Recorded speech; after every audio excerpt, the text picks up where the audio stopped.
Welcome in, GPS to God. Glad you are back with us. We have a good one today. Things are a little scrambled in the room. I've never sat on this side of the table before. How's it feel? It's going to take a little, adjustment. I think we'll be able to power through. I feel okay. It's like when somebody takes your pew on Sunday morning.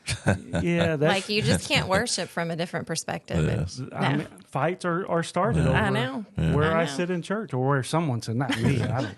Sure. But yeah, we won't talk about that today. But glad you all are here with us again. Reach out to us, mailroom at gpstogod.com. Reach us on Instagram, whatever you want to do, however you want to do it.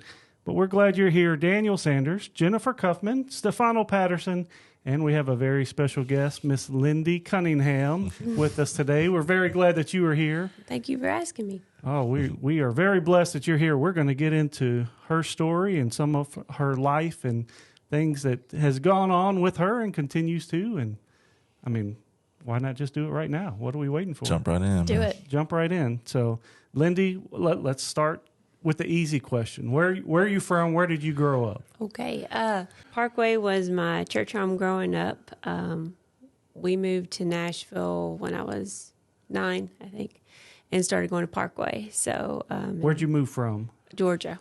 Georgia. My brother and I were born in Georgia. Our parents are from here, though. They're from Nashville. So we came back, and they were excited to come home and be with their families and watch us grow up with our cousins. And we started attending church here with, had some family that went to church here and some cousins and stuff. So we had immediate friends, and that was great. So grew up in Goodlettsville, Tennessee. Wouldn't have had it any other way. Love it. Did Lori go to school? Did you go to Yes. school with Yeah. Lori, Stefano's Graduated with wife? Lori. Yes, yes. I've I known did. Stefano probably since Way back. about that time I moved because Yes. It's been a he while. was already buddies with my cousin Greg and Yep. grew up watching them play basketball. Yep. Was. And Lori, his wife, and I were in the same grade. Yep. And we grew up big buddies through church and school, and just saw her in the parking lot a little while ago, and just love her to death. She's such a wonderful, wonderful person. So Now, we were talking about drinking water before we started recording. Lori is the one that doesn't like to watch people drink water on the She's podcast. not. Lori. She's not. Yeah. No. well, she didn't have to. She didn't have to see it today. Well, we're going to But let She could watches listen. it. She could always just listen. She could. She doesn't like just listening. I know. She gets I don't thrown- either. She gets thrown off. if I don't she just either. I want to listens. watch. I Yeah. want to watch. But don't let that stop you, Lori. I'm going to drink some water. we've You're going to tell told me her, to. I was like, my it's- mouth will get too dry. I think she actually did when she. Maybe Oh, yeah. not. No, Maybe the she last did. time she was on, she did. And I don't know if she knows it or not, but the camera cut. She was sitting where you are. And the camera, it's when Jason and Dana were here. Right. The camera cut to Jason and Dana, but Lori, she like leaned towards where Jennifer is to take a drink. So it's like she That's- came straight into frame just to take a drink. Nice. Nice. Yeah. Good. You move to Nashville, the greater Nashville area, go to school, graduate with cool people like Lori Patterson. I went to church and graduated same class as cool people like Jennifer Coughlin too. There you We go. did. So We grew up in the in youth group Sunday school together. and youth group, Yeah. yeah. Wow. We were This talking is just about a big that. reunion. I know. It's a family reunion. We were talking about being in Rick Barkley's Sunday school class. Yeah. Our senior year. Some epic Nice. stuff went down in I'm there. sure. Never a dull moment. Rick Barkley was on this podcast back in the early was. days before we was. were this sophisticated. And Yes, and he spit water on the floor Spit in water. his episode. That spit he did. water on the floor, but he spit water. That he did. We It were was- talking also about all the electrical cords and stuff in the room that you cannot see on camera. He spit it straight That to he did. those cords and No. like a power strip. Yes. There's nothing Yes, it you did. could say about him that would surprise me. I believe it all. I've seen it all, and I believe it all. Yes. The spitting water is on camera. You can go back and Yes. watch it, but Yes. where it lands, you cannot see. But Yes. I held my breath for a couple seconds. But so all these cool people. I was not part of that club. But that's all right. We won't let my feelings get in the way. You go on. You grow up. You're out of high school, going to do big girl stuff. You go Yeah. to school? What do you do after you graduate? After graduated high school, went on to college, and had a great experience doing that. And honestly, like when I tell my story, I do tell people, for the most part, I had a pretty normal, good, charmed life in a lot of ways, and ended up marrying somebody I'd gone to high school with, was really more good friends with in high school and just started dating at the very end. And somebody that I just was crazy about, and so that really worked out in a wonderful way, a tremendous blessing. Finished up school, worked as a school psychologist in Sumner County for about 6 years. Somewhere in the middle of that, we decided we wanted to try to have a baby. And I would say that was probably like the first time I came up against something that was like, you put in the work, like you're doing what the doctors say, like you're going through all the stuff, and it's just not happening. And you just go through years of that. And that was really hard. I think a lot more people deal with fertility stuff than, I think people probably talk about it more now than at that time when I was going through it. And definitely, I feel like probably back in our parents' time, like people didn't really talk about it hardly at all. Right. So, and medical technology and sophistication is different today than our parents. So they may not have known a cause. Is it the mom? Is it the dad? Is it a combination? I wondered if it might take me a while because it took my mom, I think she said 2 years to have me, a year to have my brother. So I kind of anticipated, but it took even longer than that. So, you get to that place where you're doing all the things that you're instructed to do. It's probably the first time I came up against something where I was like, I can't control this. Like I'm doing everything I can, and it's just different method, like it's not working out. And so that was really, that was just a lot to wrap my head around. And it was humbling in probably a way I can appreciate now that I didn't at that time. But it did bring me to the place where I did have to let go of it and just say, I'm just going to accept whatever, God has in store for my life and just trust that it's going to work out the way that he wants it to. And my husband was super gracious through the whole thing and just really made me feel very comforted, kind of like in the Bible with like Hannah and her husband Elkanah. And my brother wrote a really beautiful poem about that at one point when he used to write all the poetry. He needs to get back to write more poetry. He's really talented at it. But anyway, just that kind of unconditional love of you're the person I love.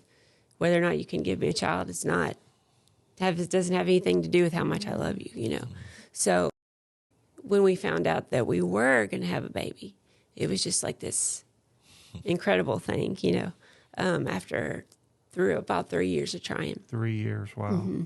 So how old were you about? I was 29 when I finally got pregnant. So that was just incredible.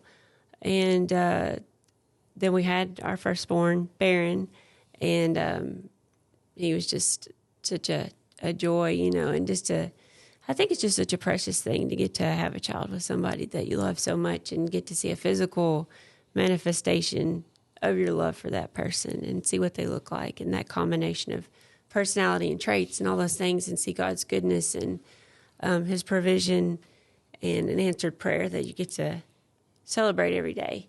So I would say like that all kind of builds up to the point where 6 months later, we go on a ski trip to Jackson Hole, Wyoming.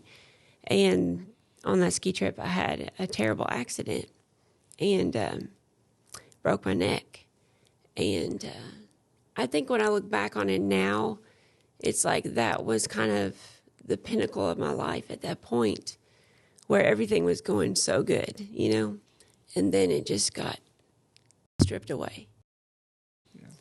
And it was just really hard. It's hard to process now. At the time, it was,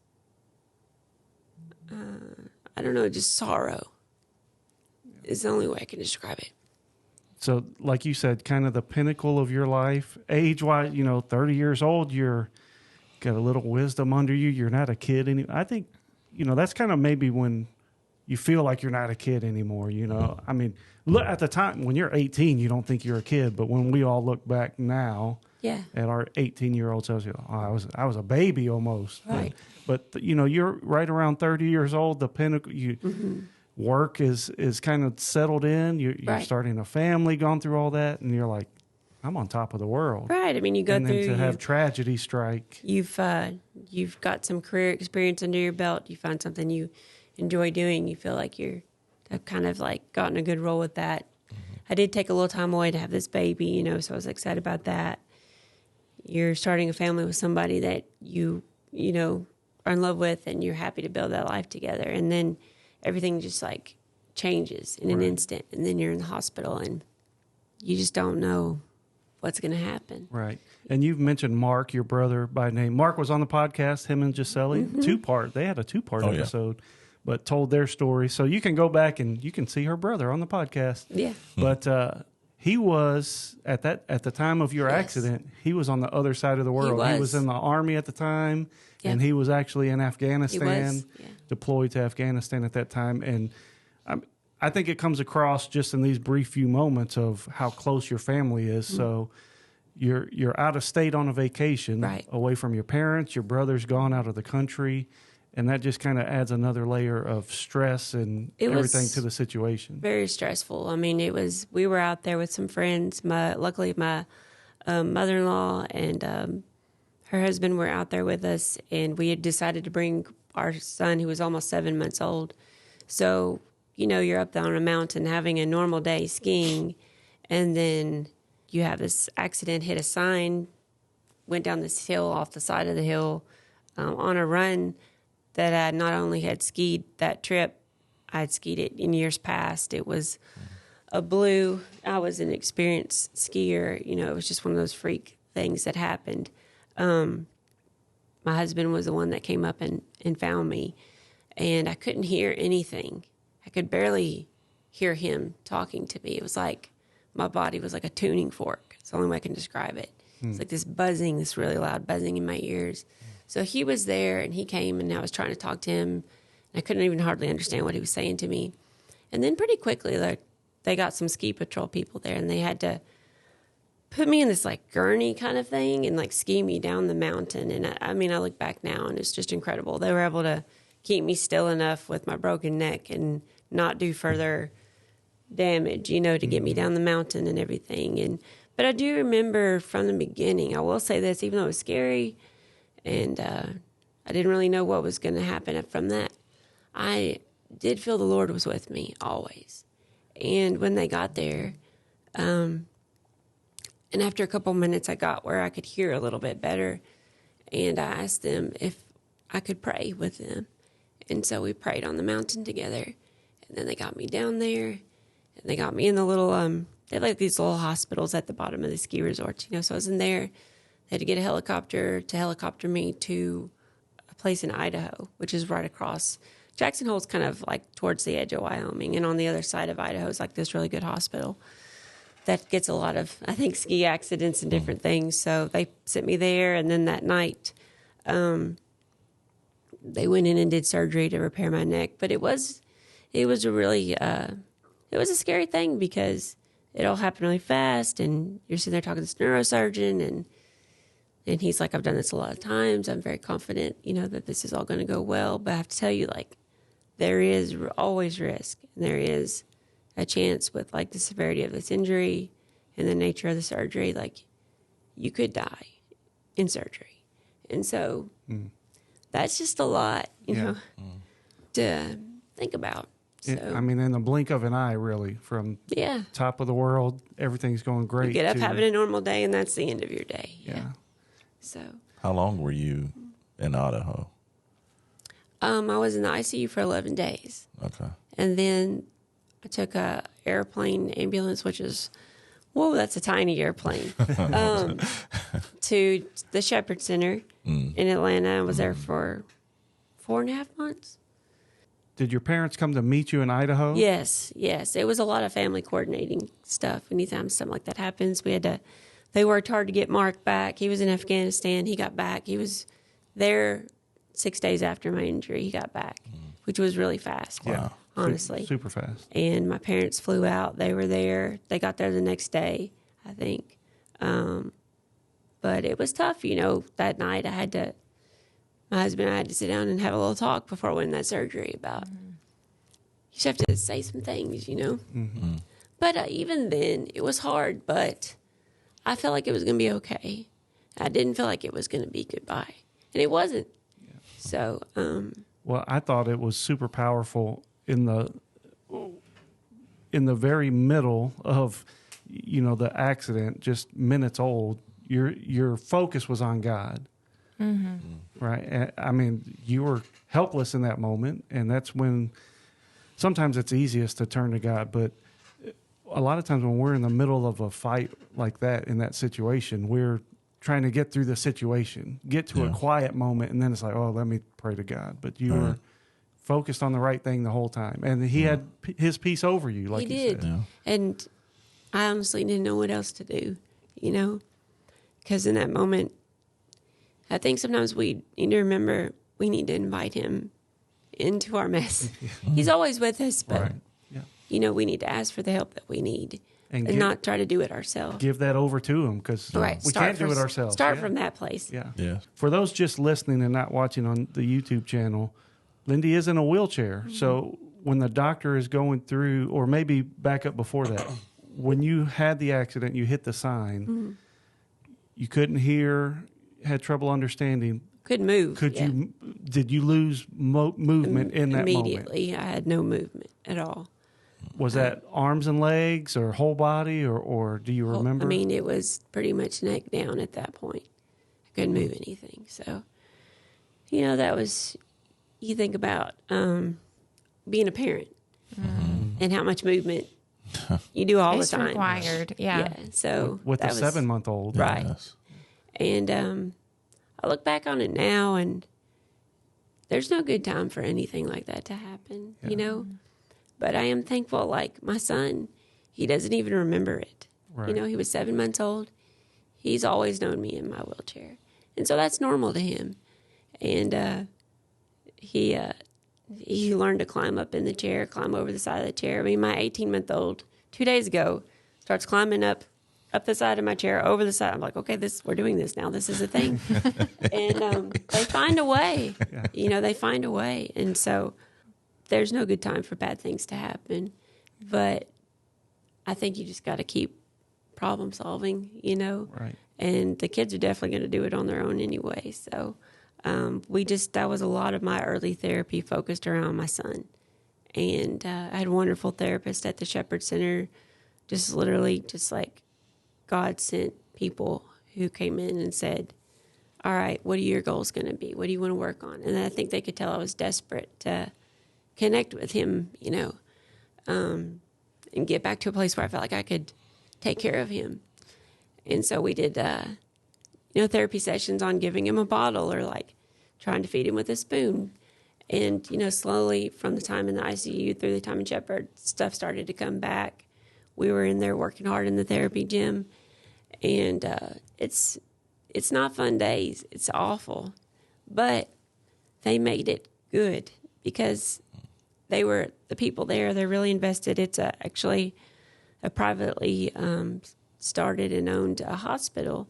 But because of that, it also has a lot of religious basis in it. And they have a chaplain that's there. And they have, you have to go to therapy twice a week. They have psychologists there. And you have to talk about stuff, which is great. It was started by a family that had a son that went through it. And they couldn't find a specialized place for him to go. So they started their own hospital. Wow. And at the time I was there, he was coming back and he would still visit with the people there. He would come and go in the therapy gym and encourage people. And he actually had learned to walk again. So that was incredible just to see that for him. Wow. But it was just a really good environment to be in when you're in a really dark place in your life. And they would just find ways to encourage you. And they let me, like, my hospital room looked like a college dorm room. First of all, let me just say this. Parkway Baptist, they held a rally here at the church for me after my accident, and they made all these signs. Scripture and just, we believe in Lindy and all these amazing things. And those were on my wall. You're there for 4 months? Or is that about 4 months? What is it like for your family? Are they there with you, or like, your therapy was focused on your son, giving him bottles and stuff, but is your husband traveling down to stay with you? Is he there the whole time? He was able to stay. Yeah, he was able to stay. He had a really incredible boss, Steve Brewster, that basically was just super gracious to him and said, I know you need to stay with her. Stay. Wow. And just Wow. do. Luckily, with my husband's job, he can do a lot of it from his phone and from his computer. And he said, stay down there. Do not feel pressure to come back. You come back when she comes back. And he just said, just do what you can when you can and don't worry about the rest. You know, and there were days he could get work done, and there were days like he really couldn't because he was with me in the therapy gym. He, at the same time, was trying to learn what my injury was about, how to help me transfer, what kind of things I was going to need. Also splitting time with checking on our son, Barron. Chad's mom stayed down in Atlanta with us. They got a little apartment, and it was right across the street from the hospital. So every day, Barron would come see me in the morning, and then usually at the end of the day, he would come see me. It was a hard adjustment for me because I was used to just being with him all the time. Right. Yeah. But I was in therapy all day, just like trying to figure out how to get a fork in my mouth without stabbing myself in the neck. Like, it's just the craziest stuff. Stuff I can do now, like, no problem. But everything was work, you know. But that's why I went there. You know, I went to try to learn how to do life again. And it's just a lot of problem solving. And so those windows that I got to see Barron were huge. The windows I got to be with Barron and Chad, my husband, together were just big moments for me and things to push forward and think about. And my son, even though we worked so hard to get him, even though that was sorrowful, it also gave me a lot of joy to be with him. And it was the best motivator. Because with kids, you don't have time to feel sorry for yourself. It's all about doing it for them because you don't want them to have a sad life, you know? Right. Well, like you said, that was his normal. He didn't know anything. Right. Like, this is normal life with this process we go through every day with Mom. And like that's what else are we supposed to do? This is it. But I want to back up just a little bit, going back to the hospital in Idaho. When the doctor's going through all this stuff with you, what is he saying about you regaining feeling or movement or stuff? Of course, possibility through the surgery you could die, but which is pretty big. But as on the more positive side of it, is he giving you odds for movement, or is he saying it's a wait and see kind of thing? What is he telling you? First of all, I want to say his name was Dr. Greenwald. He was amazing. He was also very serious about his job, and he was very honest. So, you know, the day after the surgery came in, and he said, you know, you're going to have very serious disability, you know. And he was pretty stoic, I would say. I think he just wanted us to understand, like, the gravity of the situation. But after spending some time with him, we were like, we're going to work on this guy. So we went to work on him, and we started to get to know him a little bit. And turns out, you know, he was from Louisville. He was a big, you know, football fan up there. And my sister-in-law grew up and played softball for Louisville in college. And we kind of got him warmed up a little bit. And where he, you know, I think he could see, like, we weren't really accepting that, you know? Yeah. And so, anyway, my goal is one day, if I can learn to walk again, I'm going to roll up in there in this wheelchair, and he's going to think, okay, well, and then I'm going to do like the Willy Wonka forward roll and pop up and stand up. That's my goal, to get to that place. I hope you do, and I want to be there, like, to record it. Make sure somebody gets that on video. I think he'd be proud anyway now if he knew the things that we've been able to do and the regained, you know, the skills that have been regained. Because I think he was worried about, you know, you're a young, active person. You know, you've used to doing what you want to do. I mean, Fano knows he's a ball player and loves basketball. At the time that I had my accident, I was playing in a men's rec league with my husband, basketball. I mean, in a men's, not a co-ed. Oh, yeah. I mean, I'm not saying I was killing it necessarily. But I'm sure she was killing it. We're having a good time. Her play. Seen her play. But we were pretty active people, you know, and so I think that's been a lot, is just try to claim back as much as you can in your life. And, you know, bad things happen to you, but you don't want And you can't let the devil take more from you than already has been taken. And you have to fight to claim back a lot of what you've lost. And my pastor at the church that I was going to at that time came to see me when I was in Atlanta. And we talked about that. And that's one of the stories he told me that really helped me. He talked to me about David and the battle that had happened. I think it was in 1 Samuel, I think it's chapter 30. It talks about at Ziklag, David and his men had come back and found that all of their families and their possessions had been taken by the Amalekites. And they wept and they cried and they didn't know what to do because everything they had was gone. And that went on for 3 days, And they were angry with David. They felt like it was his fault. And they talked about stoning him. It was kind of one of those, are we going to keep this guy or are we going to just get rid of him? But he found strength in the Lord and he rallied them and they came back and they fought and they were able to reclaim everything that they had lost. But, he used that story to tell me, like, it's okay to take some time and grieve your loss, but you can't stay in that place. You have to fight, You have to go back and God will honor that and he will restore things to you. But you have to do your part, and he'll give you the strength you need to do the things you need to do. And that was exactly what I needed to hear at that time, was because I was grieving and I still grieve it. I grieve it every day, but I can't live in that place because it doesn't lead to anything good. But did they give you, the doctor at the time in Idaho, what did he say as far as being able to walk or move or have any kind of mobility? Well, spinal cord injury, which is what I have, there's different levels of it.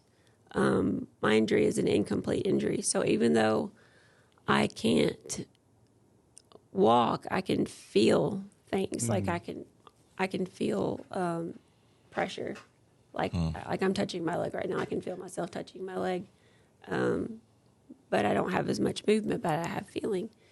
But they didn't say you'll never walk again. I've never had a doctor say that to me, but the chances are not great just because where my spinal cord was, basically my spine fractured, part of my neck fractured into my spinal cord and pierced it. So it cut that connection from the nerves. But there are people who have, and I will say through therapy that I've done in water therapy at MTSU, I can walk on an underwater treadmill. So, I know it's possible. I can walk with a walker with leg braces on with people helping spot me because my balance is terrible. But, I think with anything medical, we need to listen to the things people tell us. But also, I don't think y'all always need to take no for an answer. You need to try the things you can. And I think I already can do a lot of things that people probably thought I wouldn't do. So I would love to be able to walk again. But at the same time, I don't want to get totally preoccupied by that and chasing that and miss the other things that God also wants me to focus on doing. And that's another thing that the chaplain at the Shepherd Center, he shared with me one time. He said, people go through things like this and it's just very painful. But what people don't understand is like pain can have purpose. Pain can be a platform for Christ. Because when everything's perfect in your life, people don't really listen to you as much because you haven't been through things and people are hurting and they have been through things. But if you have been through something really tough, and even if you're still going through something really tough and you're pushing forward through it and drawing your strength from the Lord, they want to know where that strength comes from and how is it sustained. And they want to know who Christ is. And there's your platform. That's how you can use it for something good. It can mean something besides just being painful. And being something that's taken from you can be something you give to somebody else to help them. So that helped me a lot too when he told me that. Just to know that there could be some kind of purpose to it, Yeah. I am just in awe. I'm just like soaking it all in. I knew your story. Believe in Lindy was like huge, the hashtag, and I followed when Chad would give updates and everything. And so I knew like the broader story, but sitting here listening to you tell, the details that didn't make it into the updates and like your personal experience of it, and listening to you from the perspective of a mom and like just trying to put myself in that position. I mean, all of it and everything you were saying is pointing right back to the Lord. Like everything. I'm amazed that right after your accident, you're not even like fully off the mountain yet, and you're asking them to pray with you. Like that is, and I mean, just in every single thing, you're going right back to the Lord. And I'm not surprised by it because like that's what we're called to do. And that's when we have His Spirit in us, like He prompts us to go to Him. But I am in awe of it because, I wonder, is my relationship with Jesus that deep that would be my first thought when I am faced with this sorrowful, life-changing circumstance like you. I mean, I'm in awe. Like I'm... Yeah. Well, you shouldn't be. I know you did progress, but I think that's a blessing and I know your parents, like you're raised by godly people and they're telling you these things as you grow up about that, God is your comforter, God is your supporter, God is your encourager, and He's going to be there. Things aren't always going to be perfect. And you hear these things when you're growing up and you're like, okay, but you don't have a context for it, and then as you get older and you experience tough things, then that context begins to show itself and you figure out that life is not fair, and that's okay. I mean, it wasn't, I remember growing up, there's a Bible verse I was always really drawn to. And I didn't even really know if I could understand why. I just always was drawn to it. It's Philippians 3:10. And it just says that I may know Him and the power of His resurrection and the fellowship of His sufferings, even being conformed into His death. And it sounds like a really dark Bible verse, but I just remember, like, as a teenager reading it and thinking, wow, like, to understand, like, the depth of what He went through. Like, I don't know if I could ever do that. I want to, but I don't know, Yeah. if I can ever understand, like, what Christ went through for us. And even when, like, what I've been through, it's nothing like that. But to think about how much worse He went through for people that hated Him when He was for them, it's been eye-opening for sure. Because I feel like I have had suffering and I've had sorrow, but I've also been so uplifted by my church family, by my family, by my friends, by people I don't even know. And to think all He did and to be treated the way He was. I don't know, it's hard to think about that. Because we're not worthy of it, It's kind of like Jennifer said, we know a story, but we don't fully know the details and the emotion. And I mean, that's an analogy, your story. And like Jennifer said, she knew the story, but all the little things that go into it and all that. And same with Jesus. We know what He did for us, but a lot of times we don't want to put ourselves in that thought of the pain and all the heartache that went into what He did for us. And we may know Lindy's story, but we don't, man, that's terrible for Lindy, terrible for her family, but we don't want to put ourselves in the pain and heartache of that story and get too deep. And just like she said, we don't, like going through something like you went through, we don't have that kind of context either.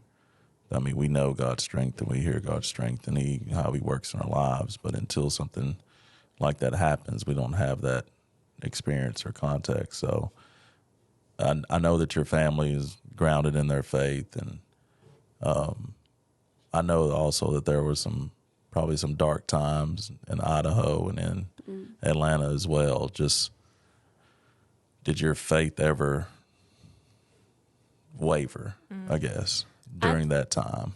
I felt very, honestly, like when I was in the Shepherd Center, I think I felt very supported you know, because I was in a place that hospital, they only do spinal cord injury and traumatic brain injury. So it was in a very specialized place.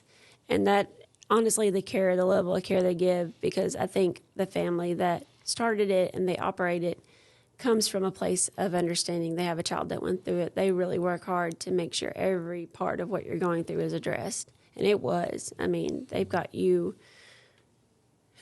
support classes for your family available to talk about all kinds of different things. Their main thing is just, we want to teach you your injury so that you can go home and you can live your life. And we're going to try to help you problem solve some things so you can like have a running start, you know?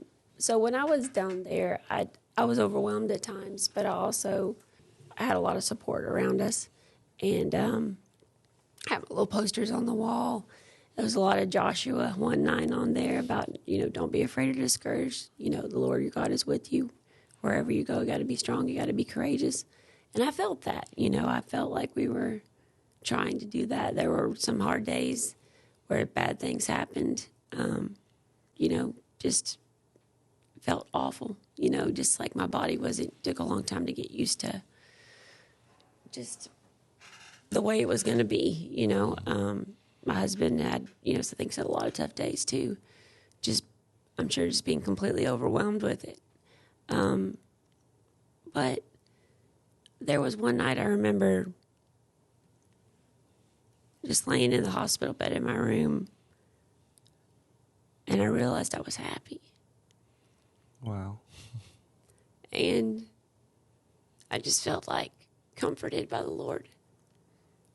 And I just remember thinking, wow, like that's so crazy. Like I'm in this really terrible position, but I knew I wasn't alone. I wasn't alone in that room. I wasn't alone in the circumstance.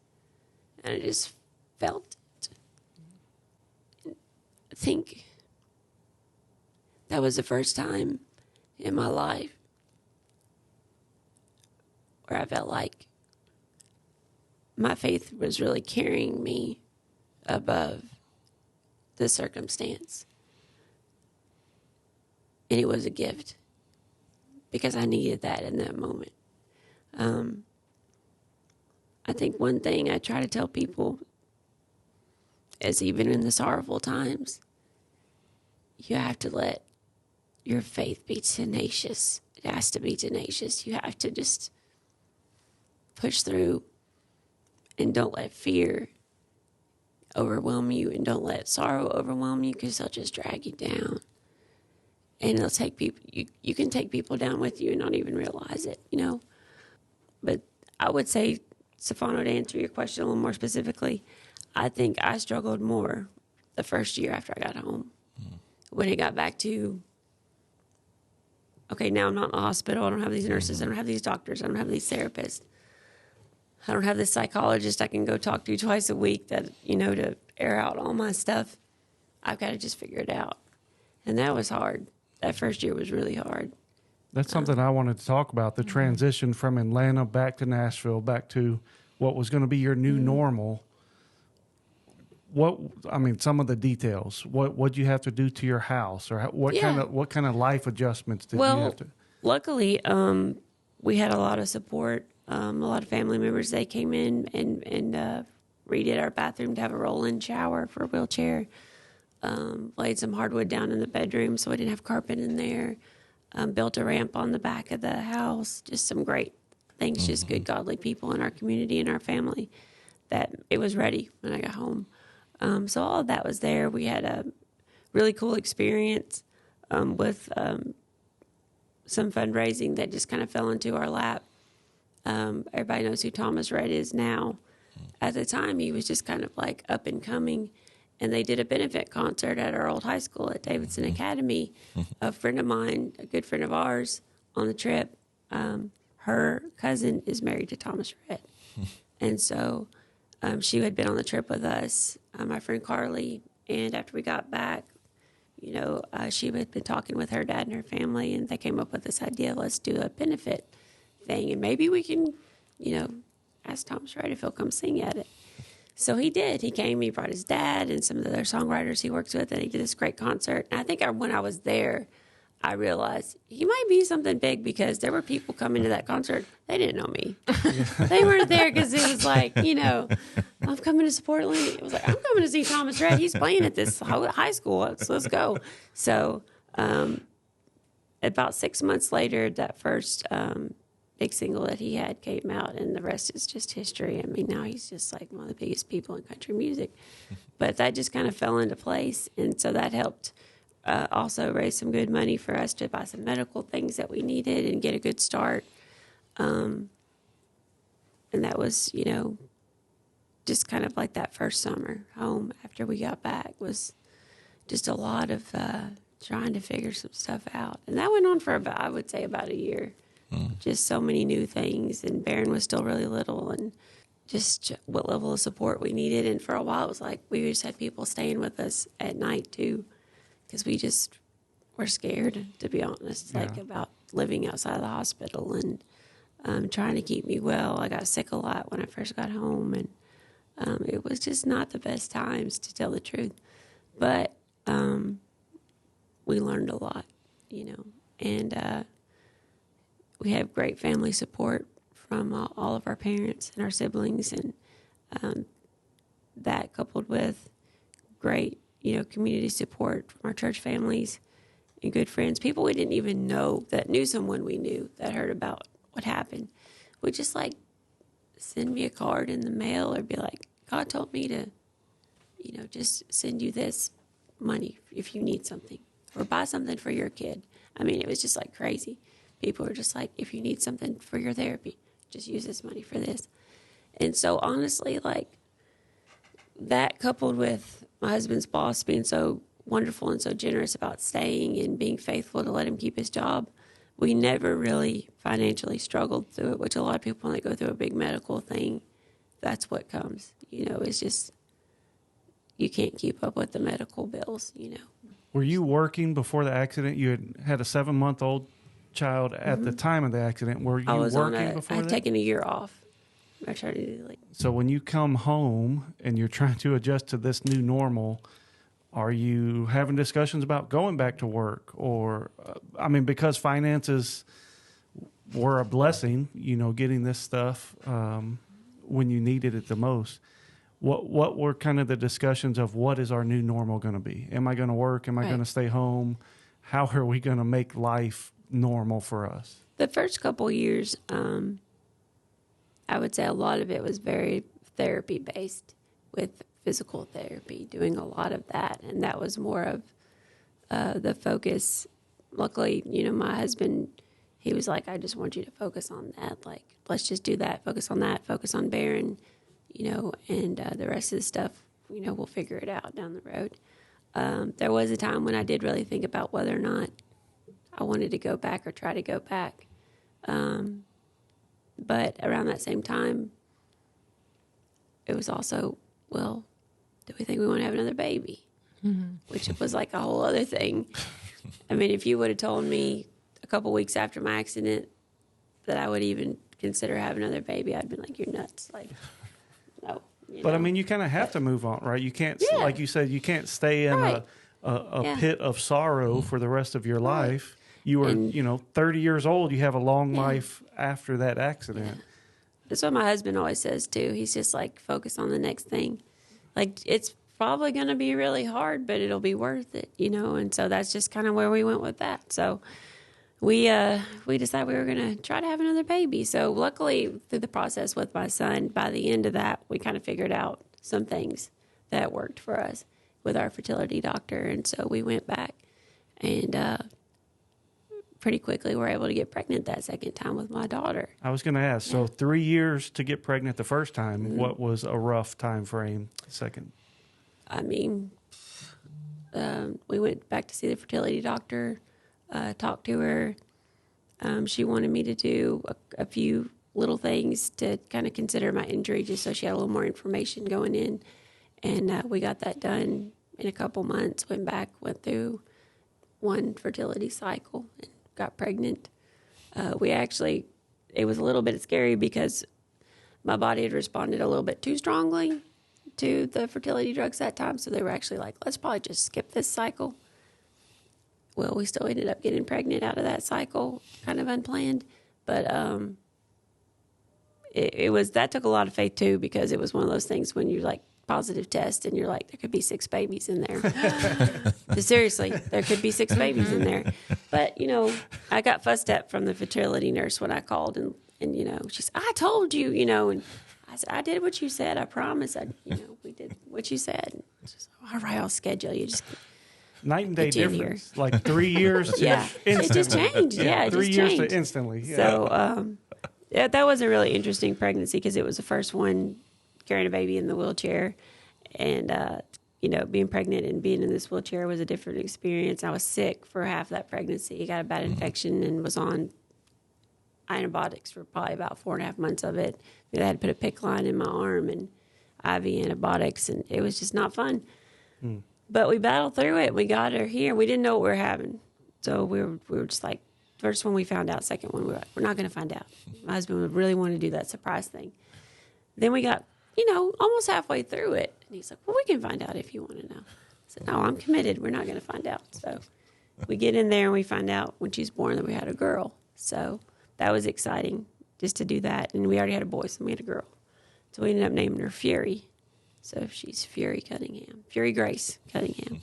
So people always ask us where her name came from. And the short answer is we really like that movie, Mad Max Fury Road. And my husband really wanted to name her Furiosa. That's not. Okay, there's that two is sides. not. I have always wondered, and that is nothing like He I wanted to imagined. name her Furiosa, like Charlize Theron's character. And I was like, I just kept seeing in my head, Furiosa Grace Cunningham on a wedding invitation. I was like, no, not doing it. No. But then I thought, well, I like Fury. I think that would be a cool name. And I think it made, you know, it bore some significance for us too, because we had to kind of battle through a lot to get to the point where we felt like we could have her. And then it was a really tough pregnancy. We battled through that. Then we had her. And, you know, I think a lot of times when bad things happen, people want to get angry at the Lord about it, you know, and you can do that, but you can also just get angry at the devil and go to battle with him, you know, put on your armor and just say, you're not taking this from me. And like, that's who she is to me. She's just kind of like a fist to the man. Like, no, like God's on our side. We're having this baby. We're going to continue our family. And here she is. Her name's Fury, you know. And that is her personality if you get to know her. She's just like a bolt of lightning. How long from the time of the accident until you were pregnant with Fury? It's about 2.5 years. Pretty. I mean, in my mind, that's pretty quick. That feels real fast to me. You know, that's Well, with months of therapy, out of state, and all this stuff, and coming home to a new transition of what your new normal was, and then like, all right, let's keep going with the family. Like, Lindy's a warrior. to me, that's a fast process. She's a warrior. I credit Chad with a lot, my husband, though I do, and God really encouraged us. He did. I feel like he put a lot of things in front of us to encourage us in that direction. And I think Chad's thing is always, he tells people when it comes to having kids, just if it's something you want, don't take no for an answer. You just gotta keep going. You know, keep on your journey, do whatever you got to do. You'll figure the rest out. You will. God will help you. You know, He'll help you figure it out. And God did with us. You know, we were able to do that and have her, and it's been a tremendous blessing.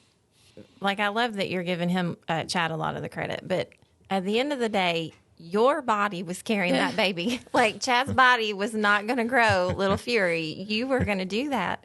And I have a feeling that maybe not everybody in your life was on board with it, like from the get-go. I'm sure some people thought we were nuts. Did you have any of the, you know, doctors or anything try to discourage you from pursuing another baby? Honestly, no.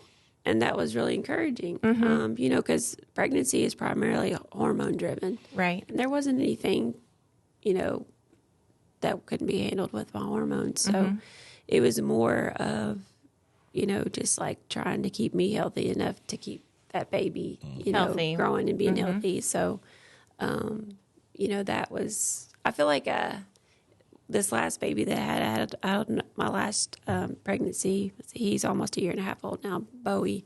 We had him in March of 2022. Is there a name story as good as Fury's? What movie? Like, Bowie's named after David Bowie. Bowie. Yeah. I mean, that's pretty calm, relatively. Oh, yeah. So what about Baron? Baron's named after a Tolkien character. I love the, this. You know, who wrote Lord of the Rings and all that. It's not a Lord of the Rings character, but it's a character from another book called The Silmarillion. That's so great. Yeah. I love it. So we got one named after a book, unexpected, a musician, and a movie. Yeah. You covered them all. Yeah. Covered everything. People are always like, your kids' names. I tell you what. And I'm like, I know. They are well versed in the arts, all of them, all the arts. They are. But Chad, I do give him a lot of credit. I mean, he's always, I feel like I try to be his hype man and he tries to be mine. Like, it's like, you got it. You can do it. Good. You're good. Let's do it. Yeah. Yeah. You can do it. Yeah, we do. So, I mean, we may fall flat on our face sometimes, but, you know, I just got to keep pushing forward and, you know. I think that's every marriage, every relationship. Yes. We're all going to fall flat on our face. You know, For sure. It's physical limitations. What was, I mean, I don't know what I don't know because I'm a guy and I don't have to carry children.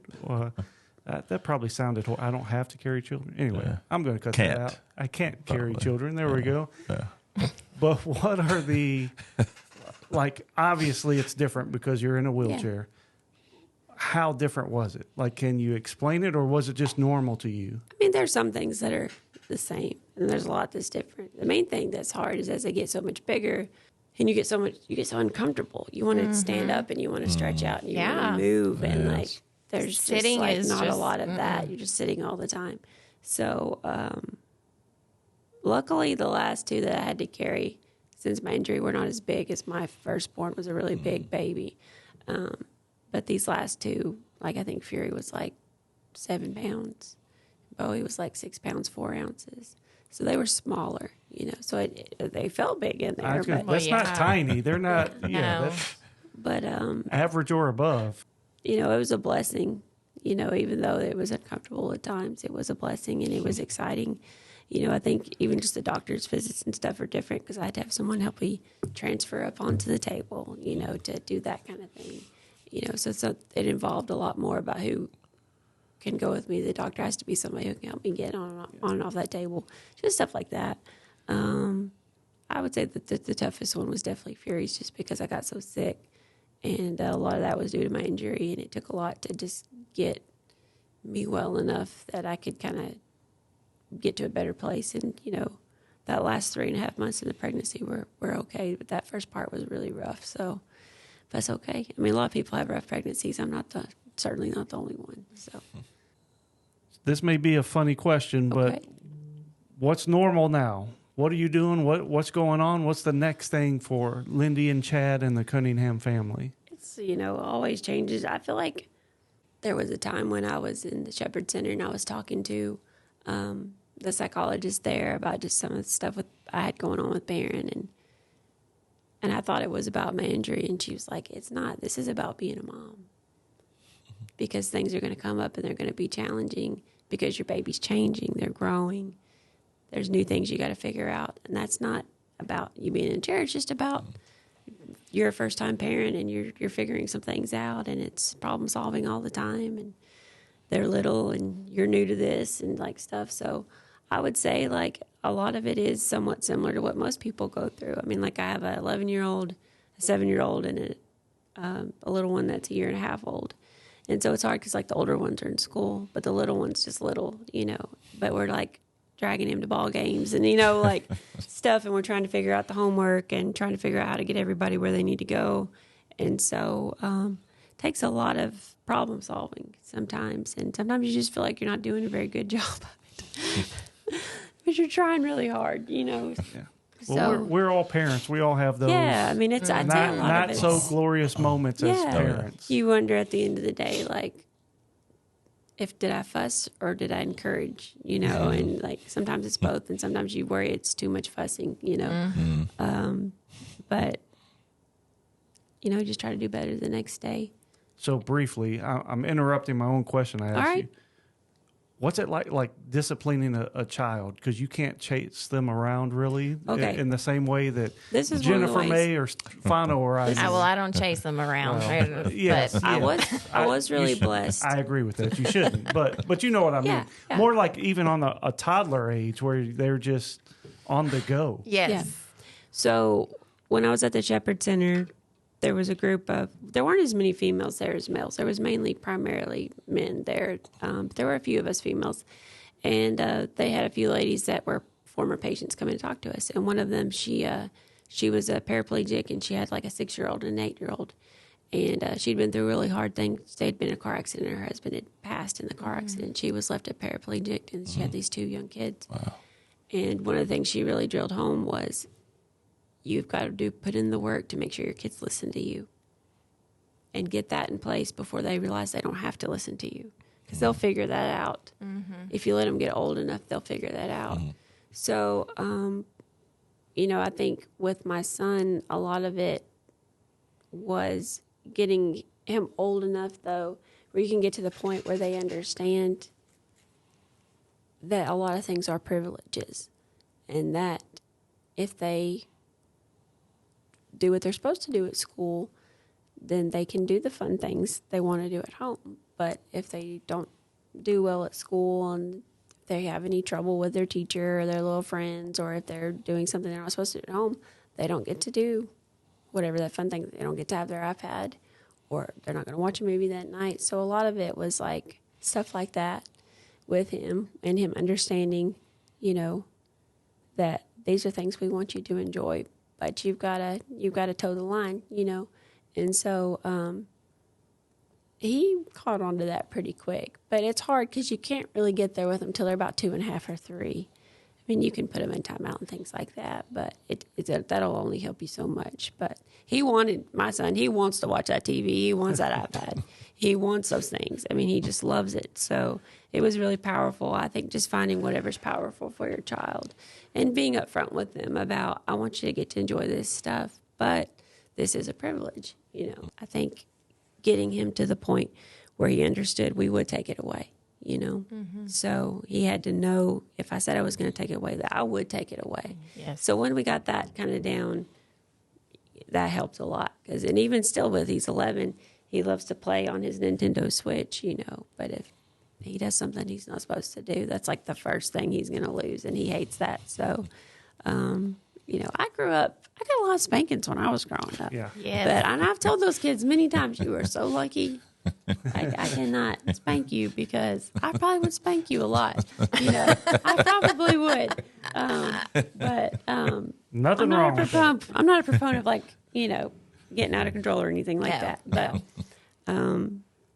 at the same time, I think you've got to find a way to make sure that they know you mean business, and that you're doing it to teach them something good about following rules, and not just rules for the sake of following rules, but, when the rules are things like being respectful and being kind to your siblings, and being responsible with your things and stuff like that. So, but yeah, that is something sometimes I think about it myself. I'm like, I tell them to turn that TV off. I guess they could always just be like, no, and run away with the remote.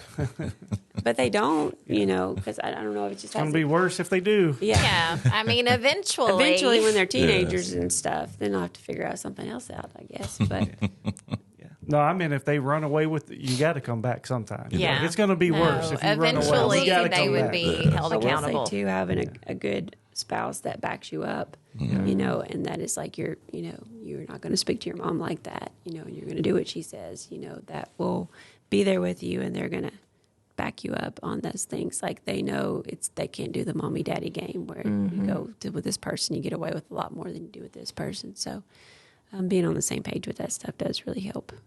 And some kids, like my daughter, she is just like a negotiator. It's always like, well, how about this? And it's like, no, how about we just do what Mama says? Well, and it's just this constant Fury. Yes, fury. She is. I always tell myself she is relentless. Like it's always, she's tweaking it. She's tweaking that plan, so getting it just like she wants it. So I'll let you finish up the first question I asked before I interrupted you. What's next for the Cunningham family? Oh, what gosh, are what's you all next? doing? I feel like we just moved last year, so it takes forever to get settled. in a new place. So I feel like we're finally kind of gotten settled a little bit. So right now I feel like we're just trying to just kind of continue to settle into our home, and with our kids, just kind of like figuring out that routine with the older and the younger. And also, like, we just started going to a church that we've been really enjoying earlier in this year. And so we've been enjoying getting to go there and growing there. And I'm excited about that for my kids also. I think as they get older, there's a lot more pressure you feel as a parent to kind of not just get settled into your home and your family, like helping your children get settled into their faith and talking about hard things. And God knows these days there's a lot of hard things that come up, and they hear things at school, and it's hard to know what to say sometimes. To toe that line, of you want to teach them that, we're not supposed to judge people, but also, like, we believe in Scripture, Right. We uphold the things that God told us and the things that Jesus preached for us. So there's plenty there to deal with for anybody Yeah. that's trying to raise a family in faith. So, and teach them about their own faith and how to pray and things like that. So my son is very straight line. He's like, I want to say the Lord's Prayer every night. Mom, I want to say the Lord's Prayer. That's Okay. what Jesus did. I know, and it's hard to argue with it. Sometimes I'm like, I want you to say a free prayer. You pray freely say thank you for the things you want. Mom, I want to say the Lord's Prayer. So I'm like, I'm happy he knows it. I'm glad he wants to say it, but I also want him to feel, free to pray. And my daughter's like, prays like a Pentecostal. Just like, God, we know that you can do this. We know you can, because you made the universe. You made the stars. You have all of the power. We believe, God. I mean, this is like, she's like 6 years old. She starts praying like this. That's great. So I'm happy for her. But it's like two opposite ends of the spectrum, so. Sounds like Fury needs a camera crew to follow. No, she her. doesn't. Yes, That's the last thing she needs. Think She'd of love it. reality show. She'd love it too much. Oh, Starring my Fury. She'd love it too much. She's a mess. So we end every episode with a Bible verse. You know that if you're a fan of the show. If you're not a fan of the show, what's wrong with you? Jump on the bandwagon. But today, Lindy has agreed. She's gonna send us home with a Bible verse. This is when people ask me to share my story, I always end with this because it just helps me when I read this. When I don't know what to pray, I just read over this and it helps me. It's from Ephesians 3, and it's actually several verses. It's verses 14 through 20, and it's called the Prayer for Spiritual Power. It says, For this reason I bow my knees before the Father, from whom every family in heaven and on earth is named. I pray that he may grant you, according to the riches of his glory, to be strengthened with power through his Spirit in the inner man, and that the Messiah may dwell in your hearts through faith. I pray that you, being rooted and firmly established in love, may be able to comprehend with all the saints what is the breadth and the width and the height and the depth, and to know the Messiah's love that surpasses knowledge, so that you may be filled with all the fullness of God. Now to him who is able to do above and beyond all that we ask or think, according to the power that works in you, to him be all the glory in the church in Christ Jesus to all generations, forever and ever. Amen. I think that power is there. We just got to ask for it, Because he did the work for us. No better way to wrap it up than that right there. And you may struggle sometimes with knowing what to pray. Sounds like Fury's got it all figured out, though. If you ever get stuck, just look to her. I got you, Mom. Yeah, it sounds just like her, yep. But Lindy, thanks so much for coming on, sharing your Thank story. you. And Thank it's you, a guys. very powerful story and emotional, but that just means it's important. So thanks for coming on. I actually didn't fully cry, which is hard for me sometimes. Yep. It's hard to talk about. Emotions are not a bad thing. No. Guys sometimes struggle with that, but speaking from experience, emotions aren't bad. They're okay. Final, you got anything to add on that? No, All just right. your strength and inspiration, and just like Jennifer was saying, I'm just in awe of just God working through you and your faith, and just it's an example of how we all should be. So thank you for sharing. Thank you, Fano. Well, that's it. We're going to sit around and cry when we turn the cameras off. No, we're not. No, we're we're not going to cry. No more crying. We're glad that you all were with us. And, we're going to, the after show, this is where the subscription model comes in because you're about to miss the good stuff. But come back next week. We'll have some more good stuff for you. We love you. God loves you more. See you then. Thanks for listening to GPS to God. Make sure you leave a rating or review on whichever app you happen to use. Also find us on YouTube and be sure to subscribe to our channel.